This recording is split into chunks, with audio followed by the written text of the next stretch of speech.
আসসালামু আলাইকুম রহমতুল্লাহ। শিফাউল মুমিনিন থেকে আমি হাসান হাওলাদার বলছি। আজকে একটা আলোচনা করব যে ব্লাড লগ নিয়ে। আসলে ব্লাড লগটা কি এক্স্যাক্টলি আছে কিনা, আদৌ আছে কিনা, এটা শরীয় সম্মত কিনা, এটা নিয়ে আমি সংক্ষেপে একটু আলোচনা করতে চাই যে ব্লাড লগের বিষয়টা নিয়ে।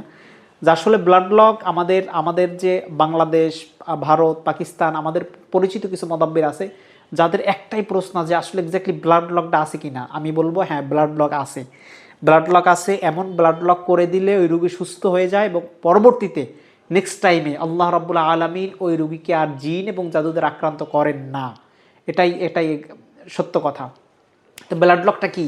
ব্লাড লকটা আমল। অবশ্যই আমি যেভাবে ব্লাড লক করি, ব্লাড লক করতে হলে অবশ্যই একটা রুগীর কাছ থেকে 1 থেকে 1.5 মিলি 1 থেকে 1.5 মিলি ব্লাড লাগে।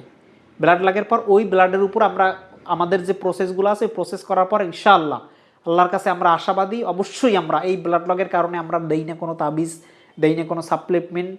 যতটুকু লাগে এটা আমরা সংরক্ষণ করি শুধু রুগীর কাছ থেকে। আমরা শুধু ব্লাড নেই। এটা ব্লাড নেওয়ার পরিমাণটা হচ্ছে 1 থেকে 1.5 মিলি।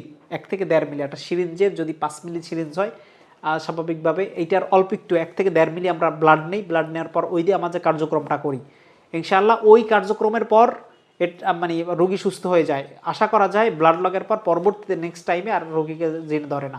এখন এটা কি শরীয়ত সম্মত কিনা, আসলে এই ব্যাখ্যাটা ব্লাড লক এবং অনেক কিছু শরিয়ার সরাসরি কোরআন এবং হাদিস দ্বারা প্রমাণিত নয়, কিন্তু জায়েজ। ফর এক্সাম্পল আমি ভিডিও করতেছি, আমি কথা বলতেছি, আমার যে তথ্যগুলো আমি শেয়ার করতেছি আমার আমার গ্রাহকের কাছে, আমার আমার অন্যদের কাছে, এটা আমি কোরআন হাদিস থেকে কোথায় জায়েজ বলবো?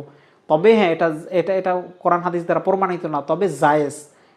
এটা এটা ইসের অনুযায়ী জায়েজ। তবে এইরকমই কিছু ব্লাড লক আছে, এটা অবশ্যই কোনো হারাম হারাম কোনো দোয়া দরুদ নয়, এবং কোরআন এবং হাদিস দ্বারাই আমরা ব্লাড লক করে থাকি এবং এই ব্লাড লকে 100 ইনশাল্লাহ কার্যকারিতা আছে।